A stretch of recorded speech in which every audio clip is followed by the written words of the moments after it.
मजबूर है विद्या, तुम ही चले आना।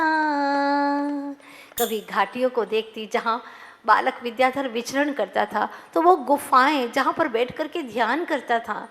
ये घाटियाँ ये गुफाएं पुकारती हैं तुम्हें, ये घाटियाँ ये गुफाएं पुकारती हैं तुम्हें।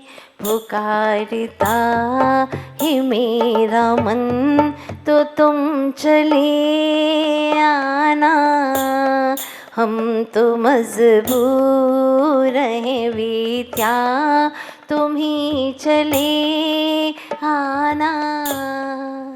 बहुत प्यारी सी यह कविता है। अभी मैंने इतना सा ही सुनाया आपको। माँ की बहुत भीतर में वेदना है विरह की। वो कहती है हमेशा कि बेटा मैं तो तुम्हारे पास नहीं आ सकती हूँ, क्योंकि और भी संतान है, परिवार है, कैसे छोड़ करके आऊँ, पर तुम तो आ सकते हो ना, मैं तो मजबूर हूँ। देखती जब किताबें कपड़े कंघी, तो बहनें बुध बजाती, आंसू पोंछते हुए कहती विद्या भैया की हैं, ये विद्या भैया की हैं बुक, ये पुस्तकें, ये कंघी, ये सब विद्या भैया की हैं। पिता की मनोस्थिति का तो कहना ही क्या। जब भी बुलाते महावीर अनंत शांति को, अनायास निकल पड़ता मुख से विद्याधर। उनको लगता कि मैं भूल कर बैठा, वो तो है ही नहीं यहाँ पर मुंह से अनायास निकल जाता। तुरंत अपनी भूल सुधारते पर अनमने से हो जाती। रेखा और वर्तुल के बीच अंतर है धरा गगन सा। रेखा ये रेखा कहलाती है और वर्तुल होता है गोल। दोनों में अंतर है कि नहीं। प्रारंभ व पूर्णता हो भिन्न भिन्न जगह से वह मानी जाती है रेखा। देखो प्रारंभ यहाँ से, यहाँ पर अंत है, उसको क्या बोलते हैं रेखा। और वर्तुल जहाँ से शुरू होता है वहीं पर पूरा होता है। प्रारंभ की जगह से ही पूर्ण हो वृत्ताकृति मानी जाती है। मोही की दशा होती है वर्तुल जैसी, झुलसता रहता मन राग की आग में, दुखी दुख पाता आत्म। क्योंकि जहाँ से शुरू करते हैं वहीं पर आकर के वापिस रुक जाता है मन। विद्याधर से शुरू होता था दिन और विद्याधर से ही शाम हो जाती थी, किंतु निर्मोही की दशा होती है रेखा सी। चलता रहता अविरल चेतन, वितराग पथ में सुख का संवेदन करता आत्म। आपको कौन सा अच्छा लगा, रेखा जैसा जीवन या वर्तुल जैसा? बोलो रेखा जैसा। च्वाइस तो वैसे आप लोगों की बहुत अच्छी है। काश ऐसा ही वितरागता जीवन आपका बन जाए, वितरागता से भरा हुआ। प्रारंभ होता साधना से और पूर्ण होता है सिद्धत्व पर। चल पड़े हैं विद्याधर इसी पथ पर। मदनगंज किशनगढ़ में बैठे एकांत में करते ज्ञान साधना। एक दिन आई बूढ़ी महिला, पूछने लगी प्रश्न। देखते ही आई अन्य महिलाएं, लग गई भीड़। रहे मौन ब्रह्मचारी विद्या, दूसरे दिन से उन्होंने अपना स्थान बदला।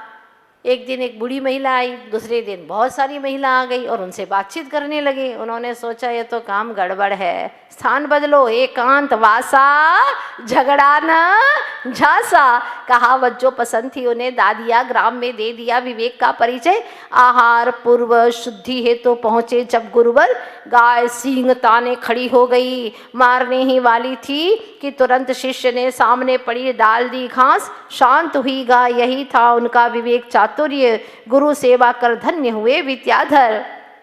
देखो गाय को भी कैसे शांत करना वो उन्हें आता था। एक दिवस देख एकटक गुरुवर ज्ञान पिपासु विद्या को लगे कहने, अनेक ग्रंथों में मति गति प्रखर हो गई है तुम्हारी, अब पढ़ना चाहिए सर्वार्थ सिद्धि। आचार्य पूज्यपाद स्वामी रचित जैन दर्शन की महान है यह कृति। बस फिर क्या था, उसी दिन गुरुवार से, आज भी गुरुवार है, उसी दिन गुरुवार से ज्ञान दाता गुरु ज्ञान सागर जैसे और विद्या पिपासु विद्याधर जैसे भर भर अंजलि पीने लगे। वर्षों में पढ़ने योग्य विषय महीनों में ही पढ़ गए। यहाँ लेखने भी कुछ लिखने को हो गई उतावली कि वियोग जिसे न हो स्वीकार, उसे संयोग की तमन्ना नहीं करना चाहिए। जिसको वियोग अच्छा नहीं लगता उसको संयोग भी नहीं करना चाहिए।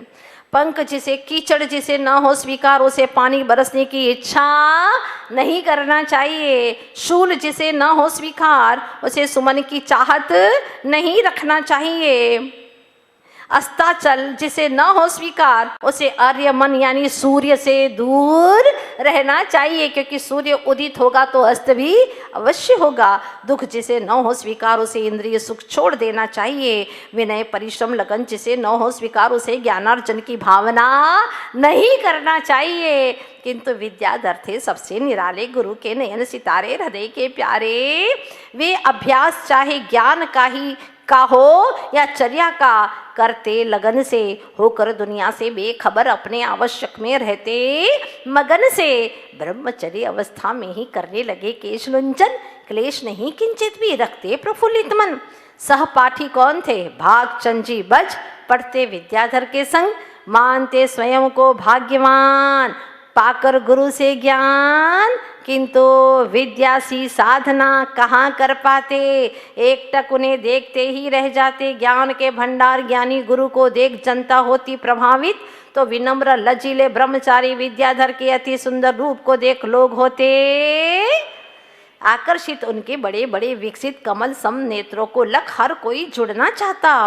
प्रत्येक पिता उनकी छवि में अपने पुत्र को देखना चाहता। हर पिता चाहता कि काश मेरा भी ऐसा पुत्र हो। हर बहन खोजती उनकी मूरत में अपने भाई का चेहरा। जन जन की प्रिय विद्याधर को कुछ न कुछ देना चाहते, सब कोई नहीं लेते, किंतु वे कोई वस्तु दुखी होकर अंततः यों ही लौट जाते। श्रावक भाई क्या हुआ देखेगा। एक दिन कहा सेठ ने, बदल लीजिए पुरानी मोटी धोती, अच्छी कोमल कीमती पहन लीजिए ब्रह्मचारी जी। आज्ञा ले ली है मैंने गुरुवर से। तभी बोले स्वाभिमानी विद्याधर जी, मुझे अभी आवश्यकता नहीं, क्योंकि यह फटी नहीं। सुन लेना, 200-300 जोड़ी कपड़े रखने वाले। सोचने लगे मन ही मन, सेठ धर्मात्मा श्रावकगण, होने वाला है यह तपस्वियों का नायक। ये होने वाला है, तपस्वियों का नायक बनेगा, चलाएगा श्रमण श्रेष्ठ परंपरा को। अपरिग्रह भाव ले दिगंबर हो, गौरवान्वित करेगा भारत की। और कर रहे हैं कि नहीं कर रहे हैं? अद्भुत कर रहे हैं। जिनके शीश रूपी नभ में है ज्ञान की, जिनके शीश रूपी नभ में क्या है? ज्ञान की। नाभि के मध्य में सहनशीलता की, हृदय समंदर में है नम्रता की, और समर्पित जीवन में है गुरु से खिवैया। लक्ष्य है जिनका निज ग्रह पाने का, क्यों रखे फिर वे परिग्रह। होता है पर का ग्रहण इसमें, भटकता है पर ग्रह में। सतपथपंथी सत्यग्राही ब्रह्मचारी जी ने नहीं स्वीकारा आग्रह। अपनी सतज्ञान संज्ञा से, देखो इसमें 5 संधियां हैं। संज्ञा संधि, स्वर संधि, व्यंजन संधि, प्रकृति भाव संधि और विसर्ग संधि। ये 5 संस्कृत के अंदर संधियां आती। पांचों का नाम इस पैराग्राफ में है। अपनी सद्ज्ञान संज्ञा से मधुर स्वर में देकर उत्तर नहीं रखना चाहते अधिक परिग्रह। ऐसा नहीं कि हम नहीं ले सकते, ऐसा कठोर भाषा नहीं बोली। कैसा बोला? हम अधिक परिग्रह रखना नहीं चाहता। जिनकी वचनावली के आगे विविध व्यंजन भी लगते फीके, इतना मधुर बोलते कि कई तरह के मिष्ठान भी फीके पड़ते उनके वचन के आगे। ऐसी भाषा होना चाहिए। प्रकृति भाव से सहज जीना चाहते हैं जो, शीघ्र ही धरेंगे निरंतर पद वो। विराग भाव से विकारों का करना है विसर्ग जिन्हें, यानी दूर करना है जिन्हें विकारों को। पर से करके संबंध विच्छेद स्वयं से करनी है संधि जिन्हें। सोनी जी की नसिया के प्रांगण में जहाँ भव्य दिव्य जिनालय हैं, कीर्ति जिसके सारे देश में व्याप्त है, कर बैठे प्रार्थना एक दिन गुरु से, दीक्षा लेना चाहता हूँ जैनेश्वरी। बहुत अच्छा प्रसंग आ गया है। दीक्षा लेना चाहता हूँ जैनेश्वरी। गुरुवर, ये वस्त्र भार लग रहे हैं, कृपा हो जाए आपकी तो समझूंगा मुक्ति के द्वार खुल गए हैं। कृपा करिए गुरुवर। गंभीर वचन से बोले गुरुवर, अभी अल्पकाल ही बीता है, संग में आए। साधना का होता है कुछ क्रम, अक्रम से हो सकता है लोकापवादोत्पन्न। तलवार की धार पर चलने के समान है जैनेश्वरी दीक्षा, या बालू के ग्रास यानी रेती के ग्रास और लोहे के चने चबाने के समान है दीक्षा। दिशा बदल देने का नाम है दीक्षा। दीनता का क्षालन है दीक्षा, यह मुक्ति का राजमार्ग है, सिद्धालय जाने का प्रवेश पत्र है। यह मंजिल नहीं, माध्यम है, साध्य नहीं, साधन है। तन के अनावरण का नाम दीक्षा नहीं, कि खाली नग्नता शरीर की हो जाए उसका नाम दीक्षा नहीं। चेतन के विकारों का अनावरण होता है, इसमें अंतर प्रवेश का नाम है दीक्षा, जिसमें इच्छा निरोध की आत्म परिणामों की हो परीक्षा, तभी सार्थक होती है दीक्षा। विनीत हो कहने लगे विद्याधर, ऐसे कई उदाहरण पढ़ाए हैं आपने मुझे। दर्शन को आए थे गुरु के और दीक्षित होकर रह गए। जैसे भौतिक सुख में मग्न सुकुमाल श्रमण बन गए। पैनी दृष्टि से देख बोले गुरुवर, विद्याधर बहुत चतुर हो गए हो, मेरे ज्ञान का प्रयोग मुझ पर ही कर रहे हो। मैंने पढ़ाया और मुझे ही उदाहरण दे रहे हो। कहते ही अधरों पर स्मित हास्य उभर आया। दीक्षा के लिए आयु ही नहीं, वैराग्य भाव आवश्यक है। मैं तुम्हें अवश्य दूंगा दीक्षा, यह वचन गुरु मुख से निकल गए। और हम कोशिश करेंगे कि कल के दिन दीक्षा हो जाए।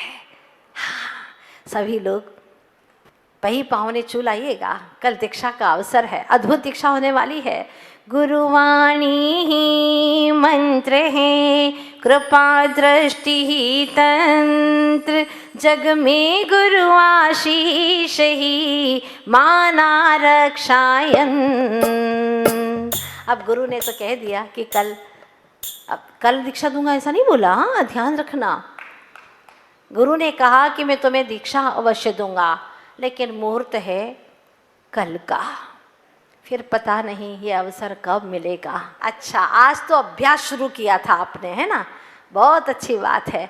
कितना मुहूर्त का आप लोग ध्यान रख रहे हैं। तो कल बिल्कुल भावों के साथ में विशुद्धि बढ़ा करके आइएगा। हो सकता है आप लोग भी उस कतार में बैठ जाएं, ऐसा शुभ क्षण आपके जीवन में भी आए और ऐसे अद्भुत आप लोगों को भी विशुद्धि का भाव अपने भीतर में उमड़े। बहुत पवित्र क्षण है। कोशिश होगी, क्योंकि इसके बाद पता नहीं ये ज्ञान की धारा कब बहेगी, मुझे नहीं पता। ज्ञानी और अज्ञानी की सोच में रात दिन का अंतर होता है। ज्ञानी कहता है कुछ भी इकट्ठा मत करो, क्योंकि इकट्ठा करने लायक कुछ संसार में है ही नहीं, सब यहीं छोड़ के जाना है। कौन कहता है? ज्ञानी। और अज्ञानी कहता है सब इकट्ठा करते जाओ, संचय करते जाओ। बच्चे को भी वह सिखाता है, बेटा मेरी शिक्षा ग्रहण करो, कण कण इकट्ठा करो, पता नहीं कब किस वक्त मौके पर काम में आ जाए। और अज्ञानियों को अज्ञानी की बात रुचती है, बहुत अच्छी लगती है कि सच कह रहा है, कब किस मौके पर काम में आ जाए। अरे मौके पर काम में आएगा तो तुम्हारा पुण्य ही आएगा, ध्यान रखना।